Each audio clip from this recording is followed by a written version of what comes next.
My name's Tyson Gilbert, studying commerce at the Southern Sydney campus, second year student, and my first consumer behaviour is the decision-making process. So there are 5 decision-making processes or steps that we will use when evaluating consumer behaviour.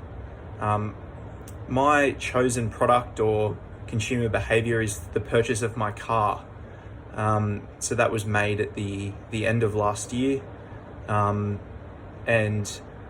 the 5 stages of decision making were utilized throughout. And ultimately, I believe I made the best decision. Just continuing, a further facet of need recognition for me, it just occurred through opportunity, as well through marketing, whether that be TV ads or word of mouth from friends, but particularly through Facebook advertising and TV ads. I was aware that as a consumer that there were a number of products, in my case cars, that met my needs and what I needed to do. So through there, it occurred naturally, but then the need recognition was then stimulated further through marketing sources. So the second stage that I used when deciding to purchase my car was an informational search. So I had identified the need and the recognition of the product that I needed, in my case the car. I then need to source some information on the car. So whether that be research into my options, and then from there, reading reviews online, searching Facebook Marketplace, Gumtree, car sales, reading up reviews. YouTube is a great source of information. Watching all sorts of car reviews, whether the aspects that I am looking for in the car are met.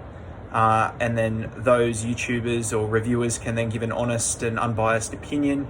And then from there, I can move on to the next. Just adding to my prior points on information searching within the decision-making processes, I think it's vital as well, the type of search activity that takes place. In the case of this informational search for my car, there was quite a lot involved, just because it's quite a substantial amount of money that you're spending on the car, and as such your research and informational source that you may go to, and the effort that you put into the search may be greater in that case, because there's more on the line in terms of a monetary value. This may also be the case if the purchase is important to you, and as well, this gives you the chance to obtain relevant information about the product you're looking for. So in the case for me, I wanted something with 4 doors in terms of practicality, being able to fit my mates in the back, and that way I can use it during the week for practical purposes, but then also on the weekend, going to sport, throwing cricket equipment in my case in there, and maybe driving around with a few mates to and from the games. So that was a particular part of information that I found vitally important. And then from there, I can evaluate my alternatives. So there are 3 sets of options or alternatives in anyone's case when they're evaluating their choices or choosing a product. That is the evoked set, the inert set, and the inept set. So for me, the evoked set refers to a set of options that would come to mind initially when you're thinking of your alternatives. So for me, looking for a car with 4 doors, relatively safe and good on fuel economy, you're looking at your Toyota Corollas, your Subarus, your Nissans. So that would be your evoked set, your set that comes to mind straight away, without any stimulus. And then from there, you have your inert set. So that may be the set of cars for me that didn't quite come to mind to start with, but upon applying information or filters, for example, on car sales, your 4 doors and fuel economy of a certain rate, it may pop up with some options. So that might be your Suzukis or your Hyundais, for example. And then finally, you have your inept set. So that would be, for me, a set of cars that wouldn't come to mind, and then with any stimulation would also not be considered to be evaluated. So that might be cars with 2 doors, for example, or a big 4-wheel drive that just doesn't suit my needs. So the fourth stage of the consumer decision product, or process for me rather, is the actual decision itself. So after I had evaluated all my options, first of all, I'd recognized the need. I'd then done some informational search and some research. I'd then evaluated all my decisions. I'd come to the decision that I would buy a Subaru Impreza.